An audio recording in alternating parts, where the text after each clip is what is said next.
Semakin dekat dengan Pilpres 2024, Capres nomor urut 2 Prabowo Subianto seakan rajin melontarkan sindiran. Meski begitu, Prabowo tidak menyebut terang siapa gerangan sosok yang dimaksudnya. Tapi dibalas dengan kedengkian.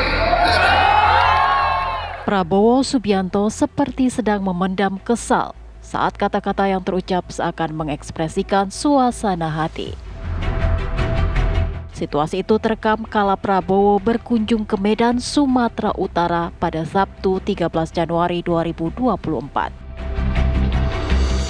Menjadi bintang utama di tengah pendukung yang memenuhi gedung olahraga Pancing Kota Medan, calon presiden nomor urut 2 itu kemudian menyitir soal malin kundang yang dilekatkan dengan seruannya untuk menghargai pemimpin. Sedangkan malin kundang dikenal sebagai salah satu tokoh cerita rakyat tentang seorang anak yang durhaka pada ibu kandungnya. Kita harus menghormati, menghargai, mensyukuri pemimpin-pemimpin kita yang baik, yang bekerja untuk rakyat, yang menjaga republik ini. Kita jangan menjadi malin kundang. Jangan kita kebaikan kita balas dengan pengkhianatan. Jerih payah dibalas dengan kedengkian.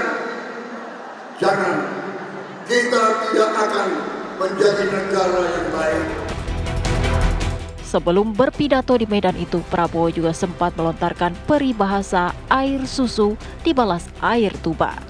Kala dirinya memenuhi undangan silaturahmi keluarga putra Jawa kelahiran Sumatera atau Puja Kesuma di Jambi pada Selasa 9 Januari 2024. Sindiran itu pun disambut riuh para relawan. Memberi kebaikan, tapi dibalas dengan kedengkian.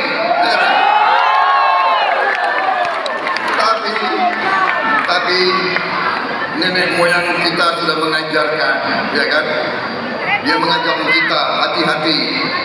Sering air susu dibalas dengan air. Tapi nggak apa-apa, ya kan? Tidak apa-apa. Bila dicermati, ada benang merah dari dua kutipan pernyataan Prabowo yang ingin ia tekankan. Ringkasnya, janganlah kebaikan dibalas dengan kedengkian. Seruan yang tentu saja mulia. Namun, jika dilihat dari konteks yang lebih luas, hendak dituju ke siapakah seruan itu? Apalagi Prabowo tidak secara terang-terangan menyebut siapa sosok yang disindirnya. Sindiran Prabowo itu pun memancing riuh di ranah warganet. Sindiran soal malin kundang seakan diarahkan pada sosok Anies Baswedan yang juga capres nomor urut 1 dan kini berkompetisi dengan Prabowo. Anies dinilai melupakan jasa Prabowo yang ikut mengantarkannya menjadi gubernur DKI Jakarta periode 2017-2022 silam. Kalau Pak Anies itu selalu mengatakan, Pak Anies itu selalu menghormati siapapun itu, apalagi beliaunya. Pak Anies tidak pernah menyerang pribadi, ya.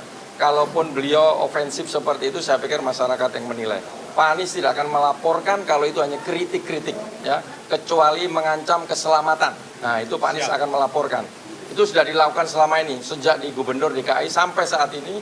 Kalau kritik-kritik selalu disampaikan, dikritik tidak akan tumbang, dipuji tidak akan melayang. Nah, itu. Sindiran Prabowo rupanya menggelitik Sekjen PDI Perjuangan Hasto Kristianto. Ia ikut bersuara. Apalagi dinamika politik kini mengesankan Presiden Joko Widodo yang dinilai membelot dari PDI Perjuangan karena lebih condong mendukung Prabowo Gibran ketimbang Ganjar Mahfud seperti diamanatkan PDIP.